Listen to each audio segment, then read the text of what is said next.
أعوذ بالله من الشيطان الرجيم بسم الله الرحمن الرحيم وبشر الذين آمنوا وعملوا الصالحات أن لهم جنات تجري من تحتها الأنهار كلما رزق منها من ثمرة رزقا সূরা নম্বর সূরা বাকারা আয়াত নাম্বার 25। মহান আল্লাহ রব্বুল আলামিন তিনার হাবিবকে উদ্দেশ্য করে বলছেন, এ হাবিব তুমি তাদেরকে সুসংবাদ দাও যারা হায়াতে জিন্দেগিতে বেশি বেশি করে নেক কাজ করেছে, ঈমান এনেছে, তাদের জন্য সুসংবাদ রইল। যারা দুনিয়াতে বেশি করে নেক কাজ করেছে, আমলে সলেহাত অর্জন করেছে, ঈমান বিশ্বাস স্থাপন করেছে, তাদেরকে হাবিব তুমি জান্নাতে সুসংবাদ দিয়ে দাও।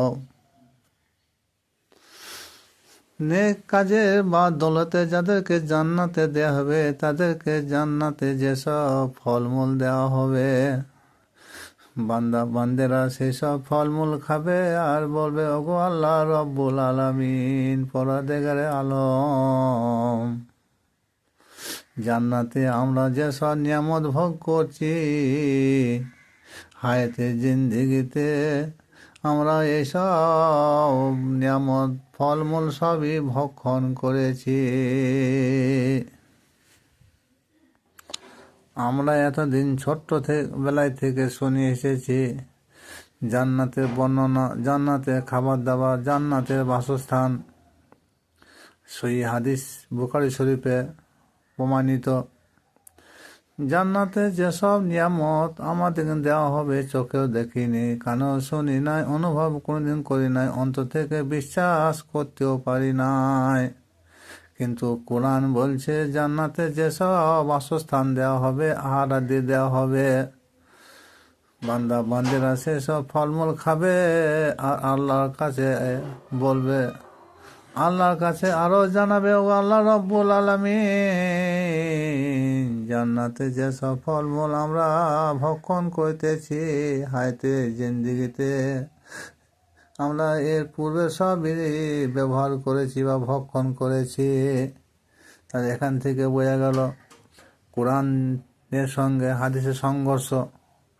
কোরআন বলছে যেসব ফলমূল খাবার দাবার বাসস্থান ব্যবহার করা হবে হায়াতে জিন্দেগিতে, সব কিছুই আমরা ব্যবহার করেছি। আর হাদিস বলছে জান্নাত এমন সুন্দর বর্ণনা করেছে যেসব নিয়ামত খাবার দাবার বাসস্থান দেওয়া হবে, চোখ কোনোদিন দেখে নাই, কানে কোনোদিন শোনে নাই, অন্তরে অনুভব করতে পারে নাই। তাই হাদিস থেকে কোরআন দুটোকে এক জায়গায় করলে বোঝা যাচ্ছে ফার্দার ডিফারেন্স। আর যে আয়াতটা আপনাদের সম্মুখে আমি উপস্থাপন করলাম, এই আয়াতটা নিয়ে যদি আমরা একটু গবেষণা করি, তাহলে জান্নাত কোথায় আছে, জান্নাত মরার আগে না জান্নাত মরার পরে, জান্নাতের যে বিবরণ কোরআন দিয়েছে সেটা আপনারা একটু গবেষণা করলে বুঝতে পারবেন যে জান্নাত কোথায় আছে, জান্নাত কেমন।